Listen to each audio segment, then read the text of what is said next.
Hello, hello. Good morning, good evening, good afternoon to everybody who's listening live to our show today. My name is Maren Krings, and I will run the podcast for Gaia Gossip called On the Move.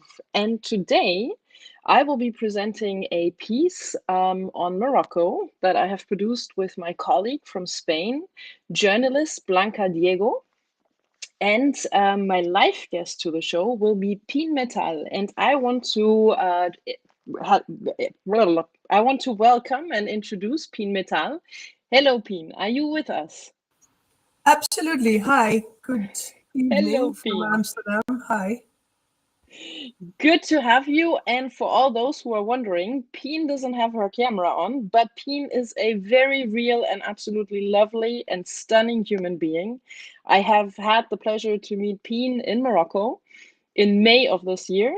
We met at a conference in Marrakesh, and then Pien was very kind and took me into her field of many, many decades of work in the north of Morocco to the Rif Mountains, where we visited the clans that are still growing the hashish. And Pien, it's an absolute pleasure for me to welcome you to our podcast here live today and have a conversation with you, because you're one of the most stunning and knowledgeable experts that I have met on this topic. It's so great to have you.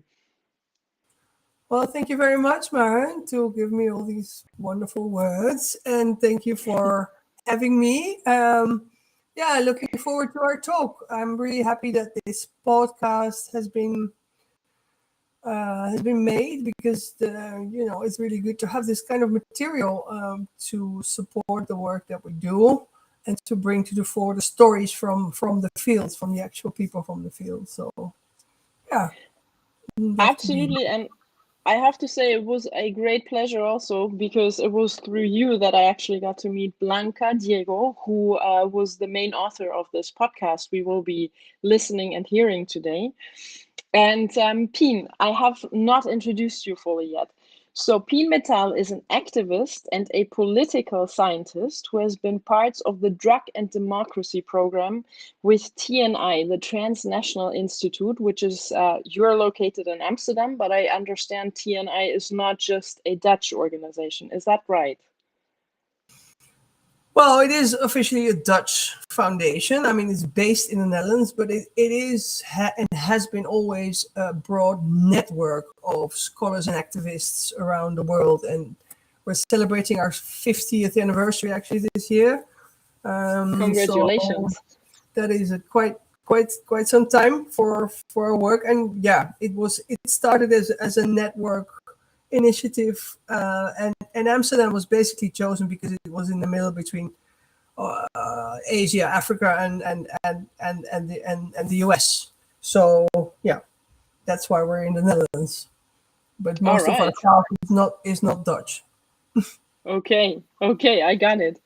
Well, Pien, you have been working in many fields in many countries, and of course we're focusing on Morocco today. I do want to tell our listeners, because of the complexity of the topic that Pien and I will be talking about today, we will actually introduce the audio-visual piece at the beginning of the show and then talk about it afterwards, which will probably clarify a lot of the questions our audience will have. In order to frame the setting a little bit that we're taking our audience into, Pien, how long and where exactly and on what topic have you been working in Morocco? Yeah, well, everything starts with the people, right? So I think it was 2008 that we met this particular group of farmers that attended a meeting in Spain.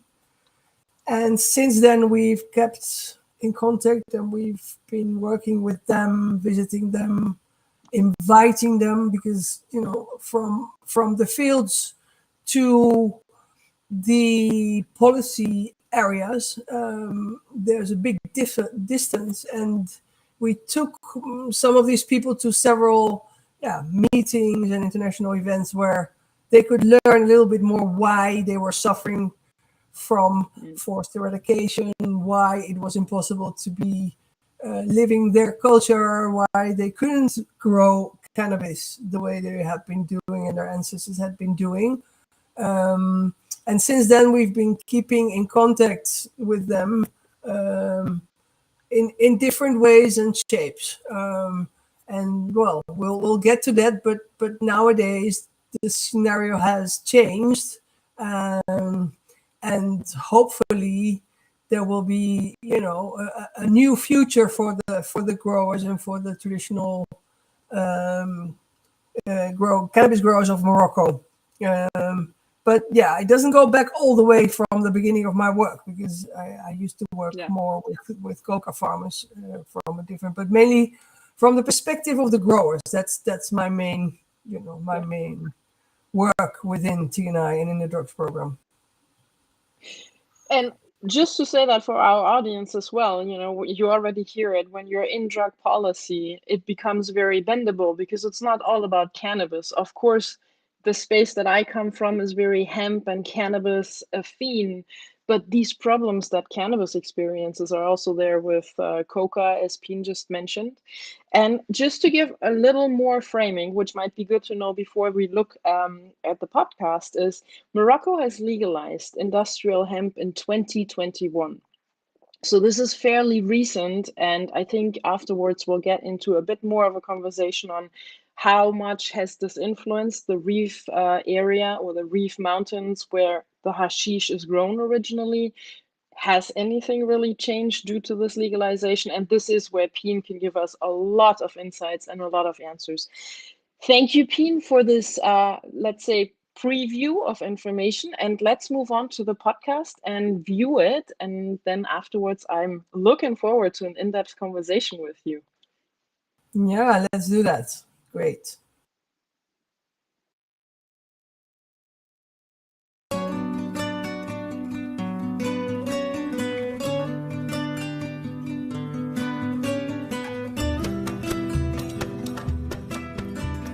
Voces del Rif sobre el cannabis. Un pueblo, una planta ancestral y un comercio millonario.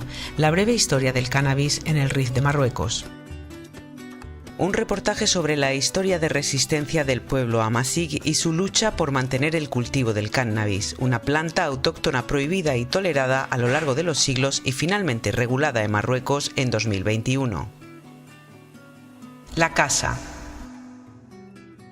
Esa construcción con materiales naturales nos va a permitir ahorrar. Yo llamé a los vecinos, he dicho, hay que volver a la tradición, construir naturalmente, pero de esta manera utilizando el kif. Entonces, esta casa quiere simbolizar esto, que hay un ahorro energético ya a través del material. Y así proteges el bosque.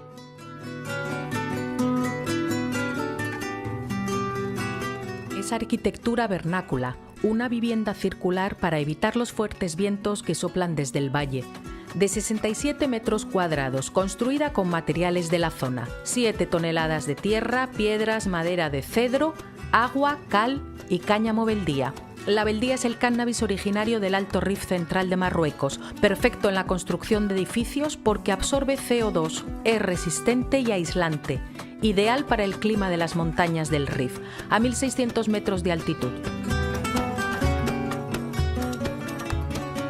Lo que realmente me interesa es recuperar la arquitectura vernácula porque se está cayendo.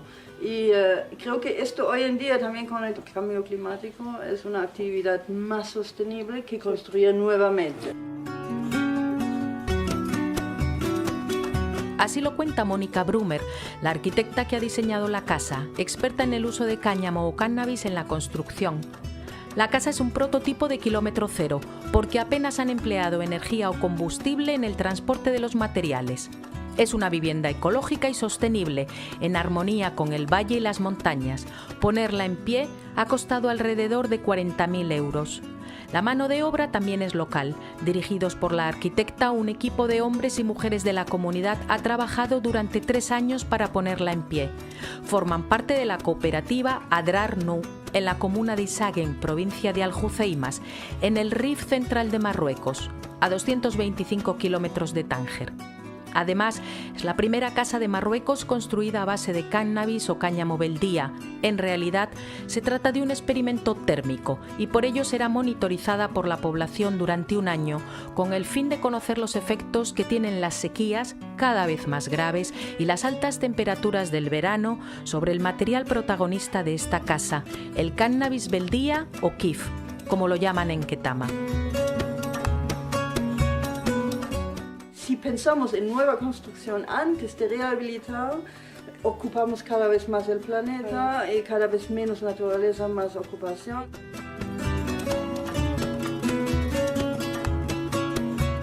Somos los militantes, es nuestro patrimonio cultural, la Beldía.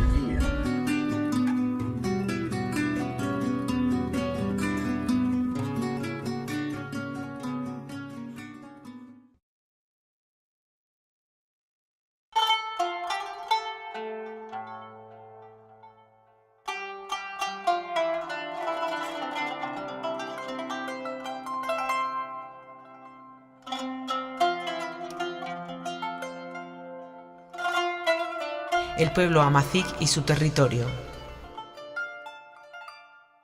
Soy Adviv Abdelatif.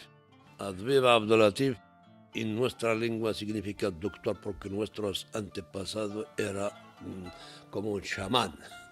Curaba con plantas medicinales y aromáticas y sobre todo con la planta del kif para nosotros, que es el cannabis para los demás, una planta autóctona de esta zona que ha existido aquí desde hace siglos.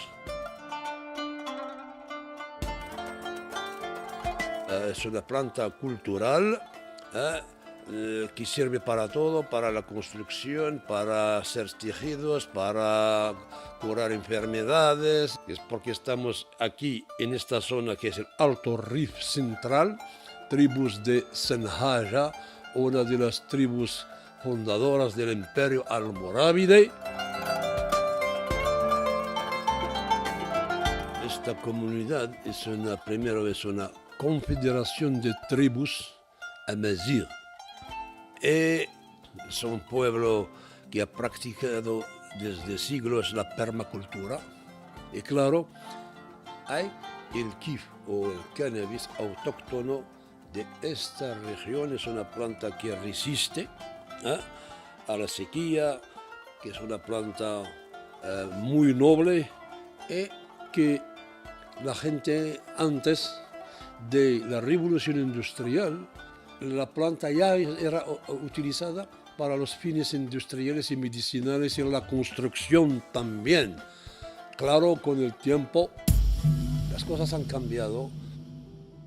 Los barcos ya no viajaban con velas de cáñamo, empezaban a viajar con vapor y luego petróleo. Es el principio del fin de una cultura basada sobre esta planta de cannabis, kif para nosotros.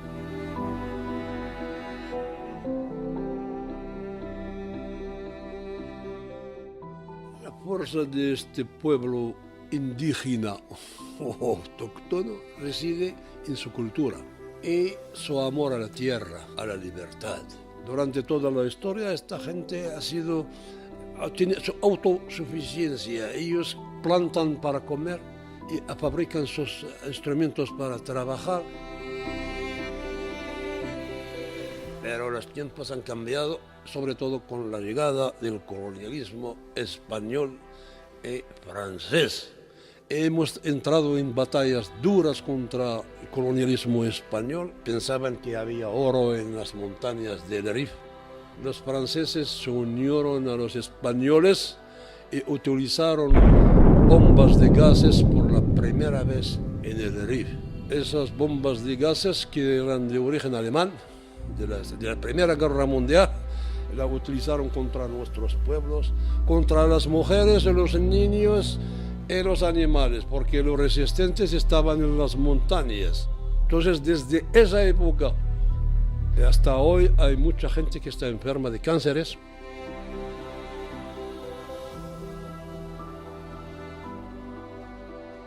Y sigue nuestro pueblo aquí del Rif militando para mejorar sus condiciones de vida. Es un pueblo que se mantiene gracias a la paciencia que tienen y a un saber hacer ancestral.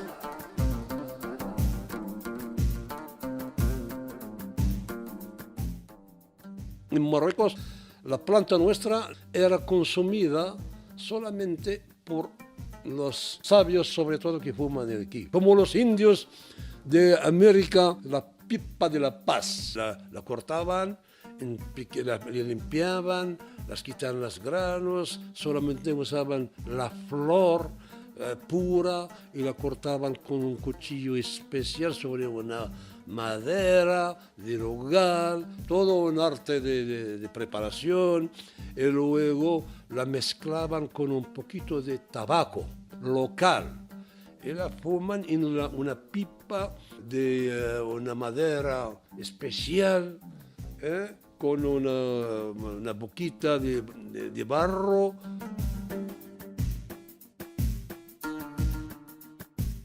Claro, los hombres, porque las mujeres, hay algunas que fuman, pero no podemos saberlo. Hay que respetar la intimidad de cada uno, la respetamos. Como la mujer no ha fumado aquí, claro que hay varias utilizaciones. Preparaban unas recetas con la flor de kif para comida, en el té, lo hacían. Eso existía, se usaba la planta del kif como tisán para beber, como mezclada con almendra, miel, eran los bombones. Ahora, en nuestra zona, la gente vuelve a nuestra planta porque se han dado cuenta, primero, porque es una planta adaptada a su clima, que no necesita insecticidas, ni pesticidas, ni nada. Soporta hasta la sequía, aunque no hay agua, te da. Ya nuestra planta está ahora saliendo de la tierra, al mes de final de agosto ya está madura, va con el sol, con el calor. Es una planta natural. El mes de agosto la recogemos. Y la gente el mes de agosto ya recogen su planta autóctona, está seca, en habitaciones sin luz, como el vino, la fermentación la cerramos, la dejamos ahí hasta el invierno para trabajarla, cuando hace 0 grados y menos. Entonces ya hay una ventaja. La gente en el mes de agosto ya tiene todo, se van al mar, hacen fiestas. La solución es la planta autóctona y todas las plantas autóctonas que conservar, desde los árboles hasta trigo, hasta tomates, hasta...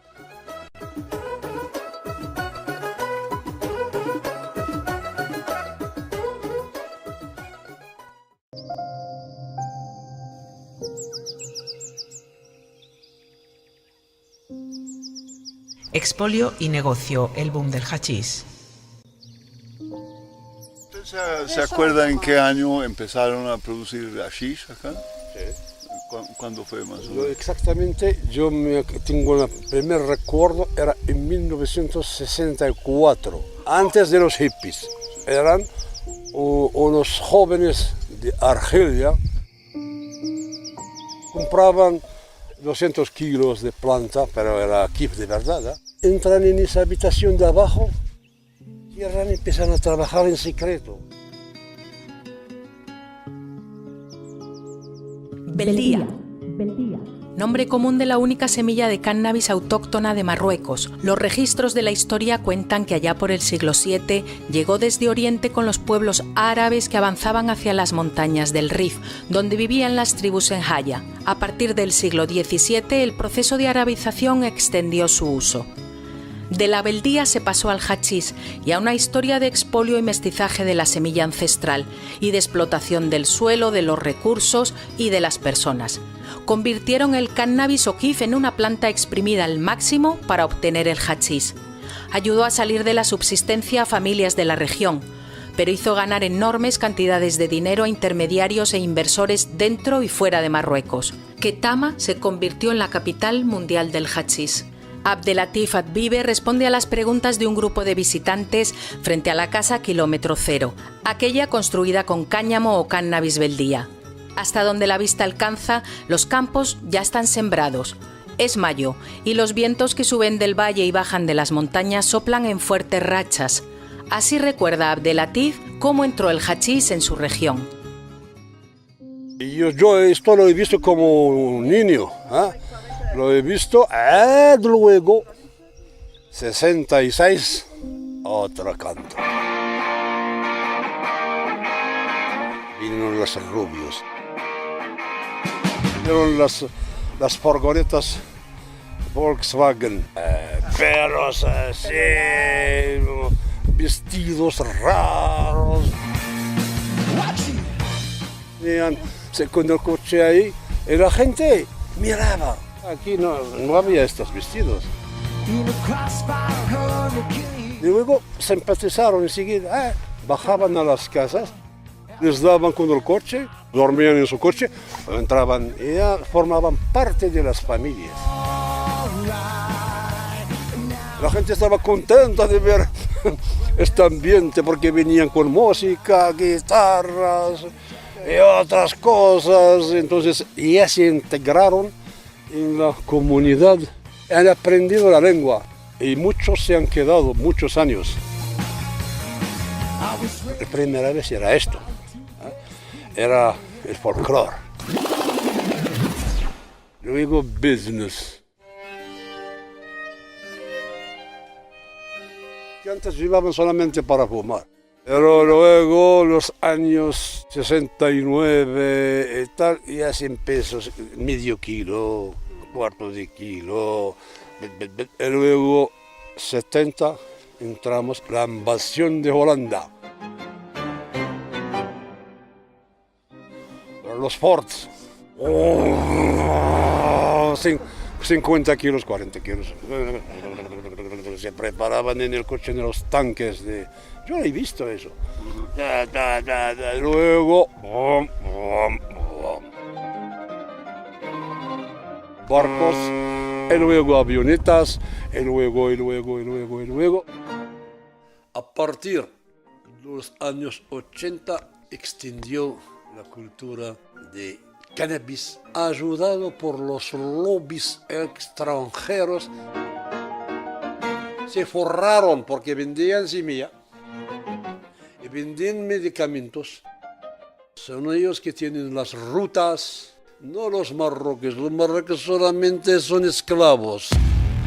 Dinero negro.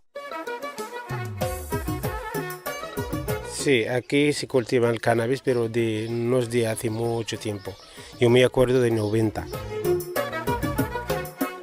La gente de aquí del pueblo empiezan a cultivar, empieza a mejorar la vida, han podido comprar coches, han podido comprar caballos, terrenos, que ganan un poco mejor que antes sin nada. Entonces el cannabis ha cambiado la vida de la gente, la verdad. Ha cambiado no mucho, pero ha cambiado.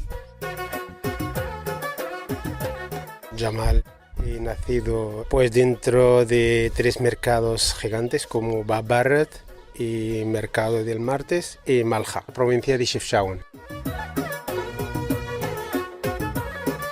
De repente que no tienes ni un duro y sacas 700 euros. Es algo que nunca lo tienes sin golpe. La primera vez es mucho dinero para la gente que siempre vive de agricultura. Entonces el año que viene pues más 1.000 euros, 1.500 euros. Entonces la gente empieza a decir, ha sacado 1.000 euros, madre mía. ha mejorado la vida mucho. Empiezan a ir al mercado, tienen el poder de comprar jabón, pescado, todo, pero antes no pueden. Llevar la mercancía hasta el mar con caballos. Esto de 94 hasta 98. Yo he trabajado 4 años. Me fue del camino de las montañas, Dictama, hasta Tánger. Y Dictama hasta Tetuán, cerca del mar. Viajando con 30 a 40 caballos a la vez, con mucha gente, y cada caballo tiene 60 kilos. Camino muy secreto en zanjas grandes, bosques, muy lejos de la carretera, muy lejos de pueblos, y la mayoría de tiempo andamos por la noche. En esa época no existían los móviles, no tenían los móviles. Entonces el viaje tarda 3 días para llegar a Tánger, 5 días, ida y vuelta. No dormimos muy bien, no comimos muy bien, entonces como una tortura, con el miedo. Si te pillan la policía y la gendarmería, pues a la cárcel. Entonces estamos trabajando en un peligro y no ganamos mucho dinero, solo 300 euros.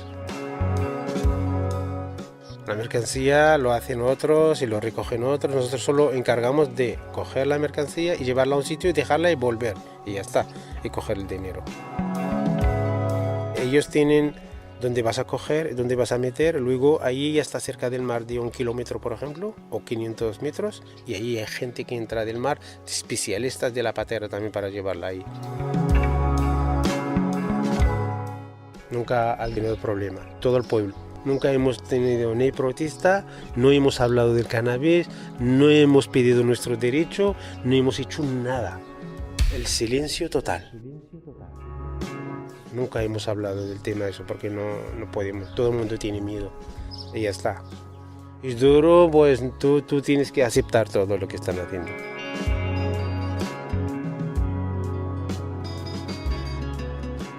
El problema aquí es que ha llegado una semilla modificada. Esas plantas han creado un gran problema. Y los laboratorios europeos, americanos, digamos los grandes laboratorios de semillas y los grandes, han visto aquí negocio. Han fabricado una semilla modificada genéticamente que da más cantidad, todo te hace muy fuerte, que aquí los cultivadores antes con la planta local estaban satisfechos. Han entrado aquí en negro, financiando a algunos cultivadores en todas las zonas, metieron medios, pozos, para que tengan esa clase de planta, triquita o de gorila, otro y otro y otro. Efectivamente, en los años 90 más arriba, había algunos cultivadores, no en nuestra zona, en la zona de provincia de Shewan y Taunat, entraron en ese juego, plantaron esa planta y les dio cantidad, hasta 100 kilos de planta de triquita les daba hasta 5 kilos de resina. Y lo vendían en ese momento hasta 1.000 euros el kilo, entonces significa 100 kilos de planta, 5.000 euros. Aquí. Nuestra planta te da hasta 1,5 kilos, pero no puede competir con la otra económicamente, entonces eso era la trampa. El otro problema que es ecológico, porque esas plantas necesitan mucha agua. Entonces hay que hacer pozos, extracción de agua subterránea, la napa freática de toda esta zona del norte de Marruecos, de donde está plantada esta planta, se secó. Entonces entramos en la fase de guerra de agua.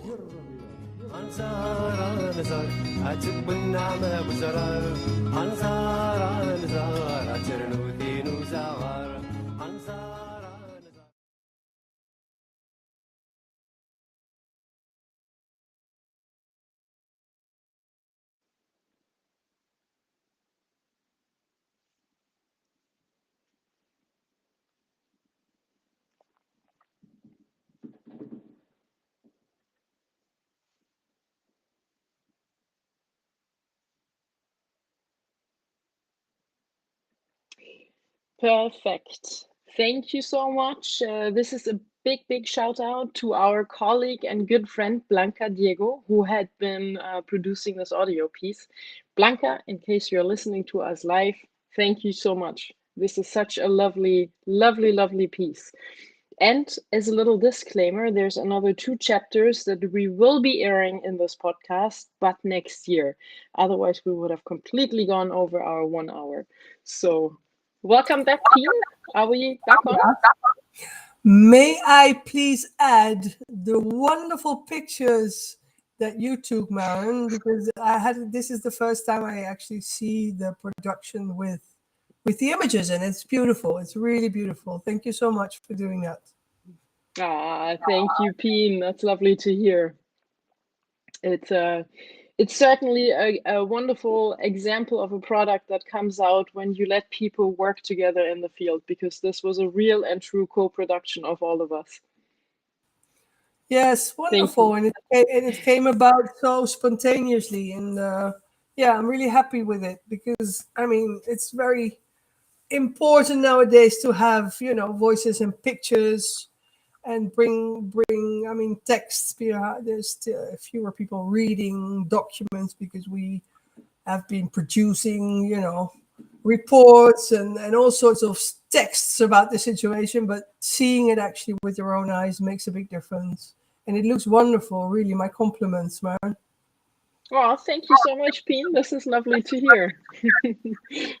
Definitely a bit of an inauguration for all of us.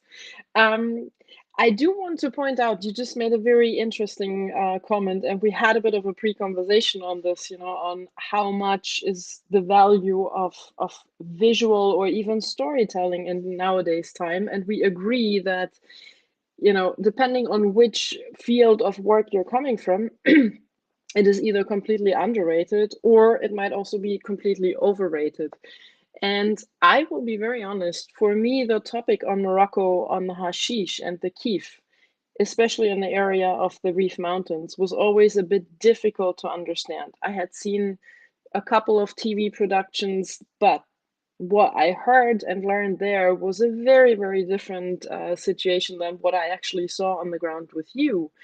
And I think the piece that we have produced is quite authentic, in the sense that we really, through you and through your long-term work in the mountains with these clans, were able to go extremely deep in an extremely short amount of time. And that's also what brings me, back to you as a person. Can you tell us a little bit more about the work that you have done over the years there? Who are your project partners? How did this all come about? Yeah, well, maybe, yeah. I mean, our work is all centered around drug policy, and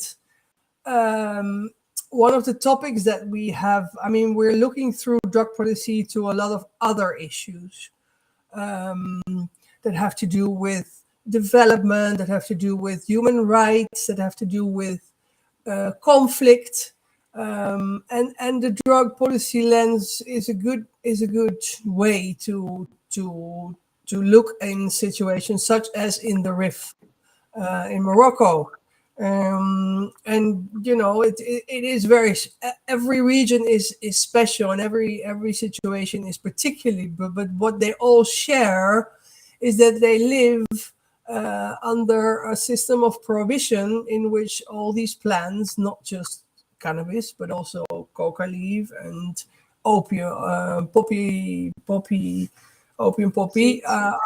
have been put under international control since 1961 in the Single Convention of the UN, and all countries of the world are signatories. So it's an all over prohibition regime that is, all over the world. So there's many consequences of this prohibition, and we have been looking more into the situation of the farmers, because they are often the unseen part of the production chain.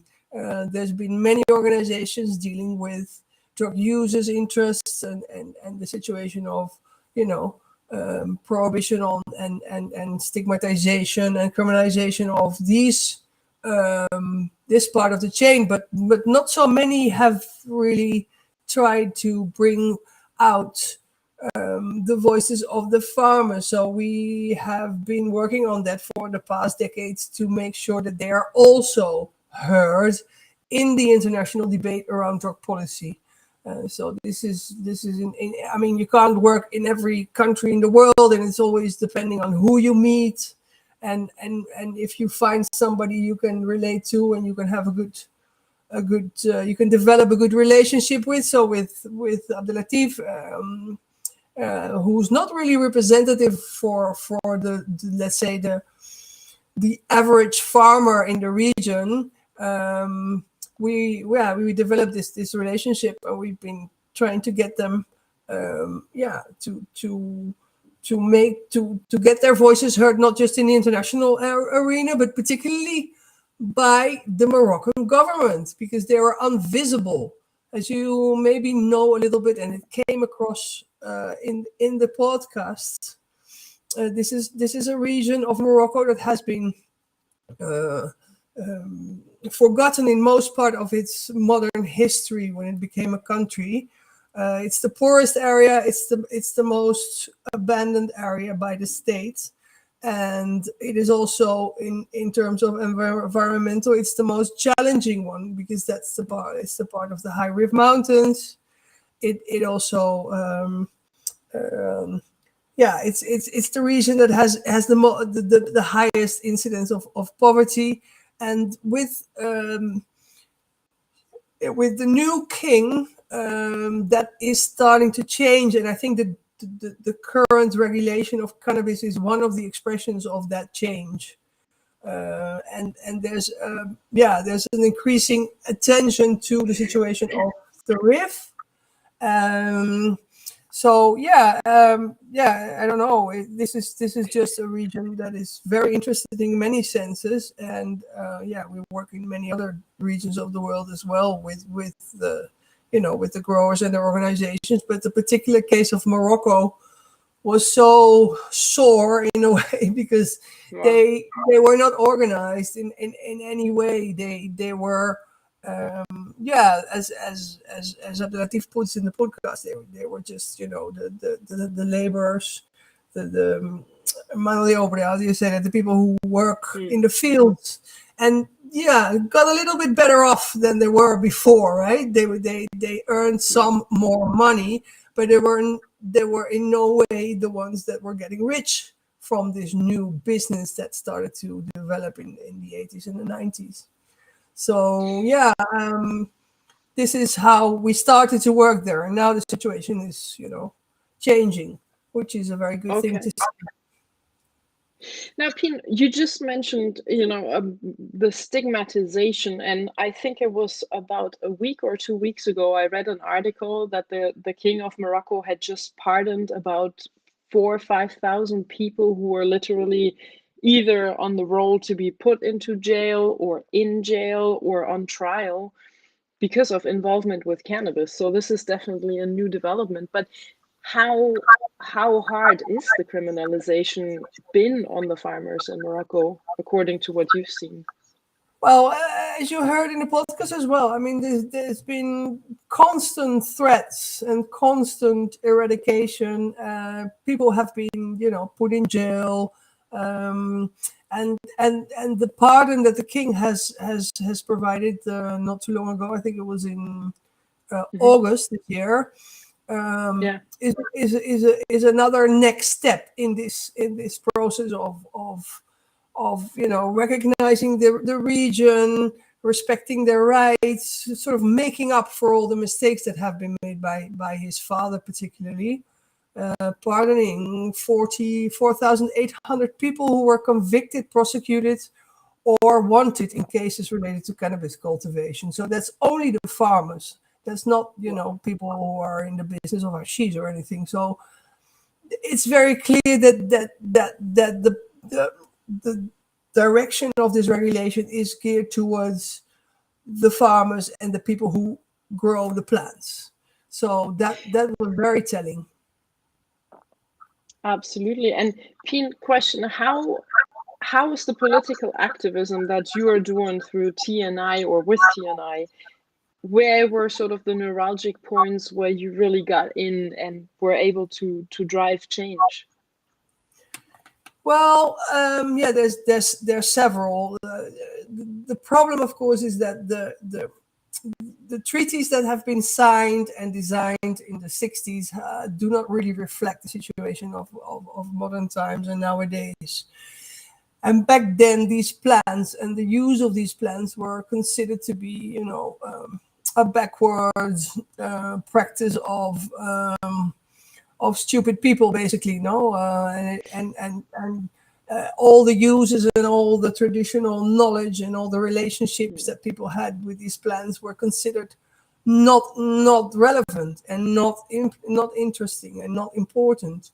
So the 1961 convention basically prohibits all these traditional uses of these three plants and puts in place a system of control and aims at the disappearance of these uses.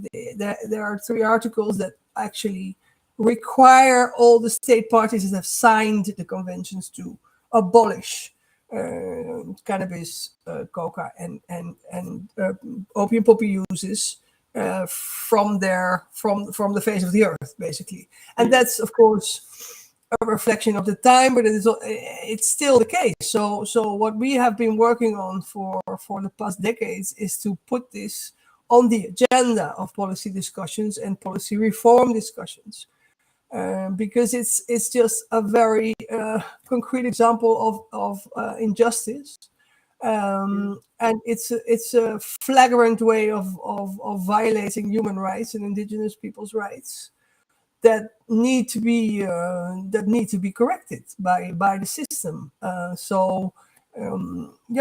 why from the point of view from the indigenous people who have developed all the knowledge and have used these plants for centuries or ages, in some cases centuries, that should be re-established and allowed for. So we are trying to mend, trying to reform and to discuss, to put on the table these questions within a modern context in which, indigenous rights are now there. They exist and they need to be, they need to be followed up. So that's where it comes from. That sounds like really, really, really hard, but also arduous work over the years of time. Now, looking at today's time, where the legalization of cannabis, or maybe I should say industrial hemp instead of cannabis, has happened in Morocco, what is the impact? What is the impact of this, of the legalization, and what are the challenges that have come with the legalizations, if there are any? But I think we've seen enough of them already on the ground while we were there together. Yeah, right. Well, it still remains to be seen because it's a long process, and the National Agency for the Regulation of Activities Related to Cannabis, which is the name of the institute that has been created after the law was approved in 2021, 2022. ANRAC was created, and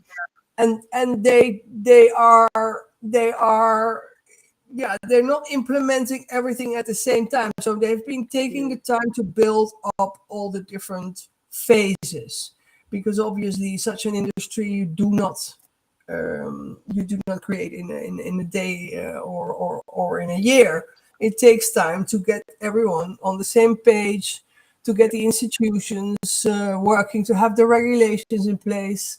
It has been a real difficult discussion within Morocco, and it is clearly a choice has been made to stay within the confines of the international drug treaties, because the international drug treaties do allow for medicinal and industrial uses of cannabis, of these plants. Everything that has to do with recreational or personal use of cannabis is not part of the regulation. So that's that's a point of, you know, of weakness in a way, because of course the star product of the Rif, that's hashish. And that has you know, since the 60s and 70s a huge market in Europe mainly, and that's not part of the regulation scheme. So yeah, the big challenge is to make sure that, you know, the people for which this whole regulation is meant, so the stakeholders and the farmers, are all, you know, able to integrate into this new system and produce products that are legal.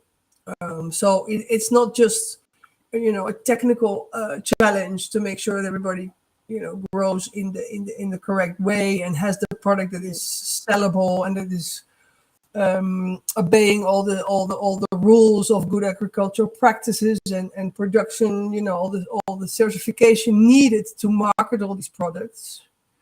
So that is already a big challenge. So they're taking, you know, step by step a process of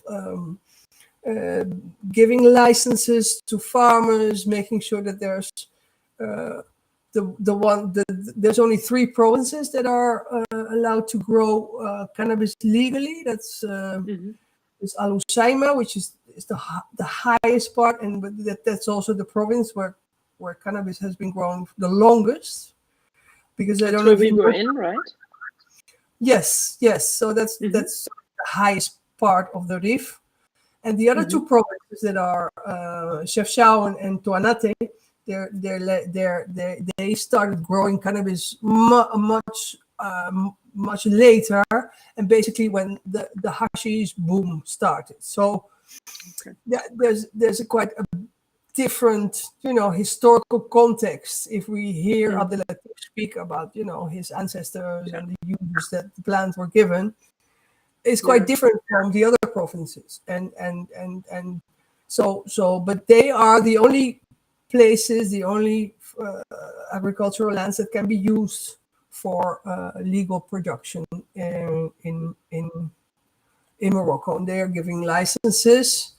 They have been also trying to set up or promote the use of cooperatives, so people working together, which is in itself also a challenge, because people, you know, as an illicit economy, people tend to work by themselves and you know, within their clan. So it's quite difficult to get people to trust each other and to work together. And there's a number, but of course the biggest challenge is how to make this work for the people, how to make sure that they get enough income from this legal trade. And that is, of course, quite difficult, because, as you know, the international hemp market is huge.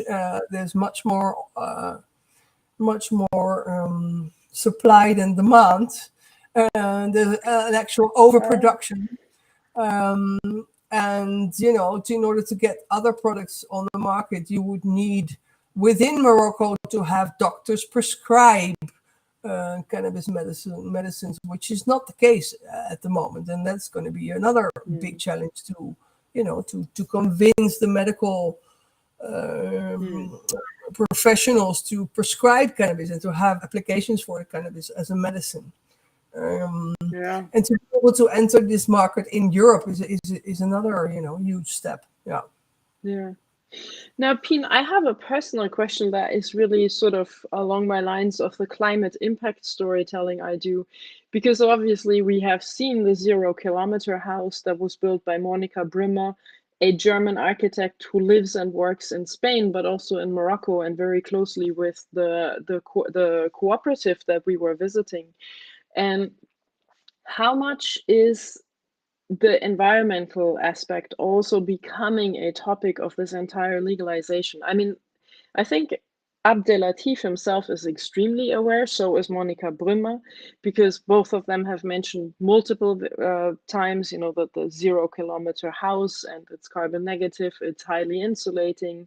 It's a huge project for them that they've pulled up there, and absolutely stunning in its, I would say, exemplary status worldwide, globally. I wish we were doing this much more in the global north as well. How much is this environmental aspect also seeping into the policy and activism work of TNI? In the work of TNI, yeah. Well, I mean, the relations, I mean, it's unavoidable basically because the illicit nature of these crops have been the main cause of environmental damage, deforestation, and other environmental impacts, as you see, in particularly in the case of the Rif. Water and water control is a very big issue, and particularly with the imported seeds that were used by many producers have caused very big problems and conflicts within the communities because of the scarceness of the water. I mean, I mean, much of the deforestation. You've seen the big wood, that was sort of next to our to the fields that the cooperative is based. Yeah, there's been huge deforestation. There's tremendous erosion going on in the region. So I guess there's a need for additional policies as well. It's not enough just to legalize and to regulate the cannabis market there. Yeah. There's a need for a master plan to reduce erosion and to make sure that water is captured. The summers are getting hotter. There's less water. So I mean, climate change is also affecting the north of Morocco, obviously. So this is, of course, a good step in the right direction.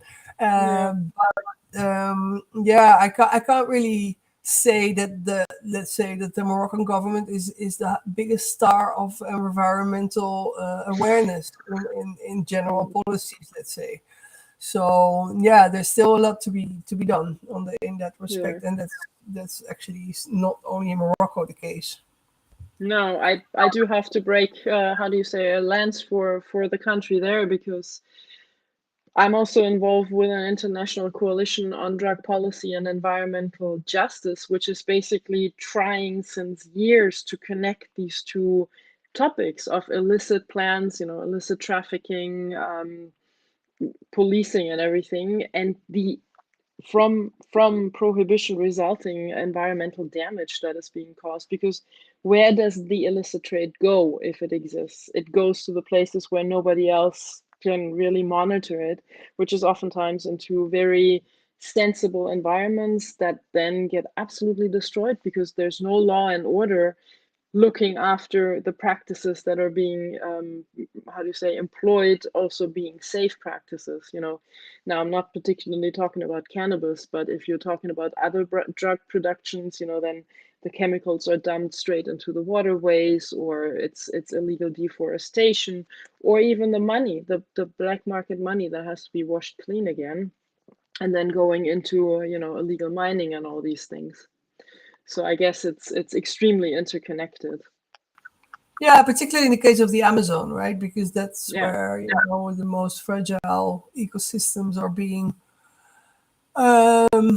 being plagued, not just by invasions of coca. It's also cattle, and there's lots of other challenges that are being posed by the hunger from the global north to for minerals and other resources. So and of course prohibition has contributed to this in a very big way. And if you listen to the agencies of the UN, they are very quick to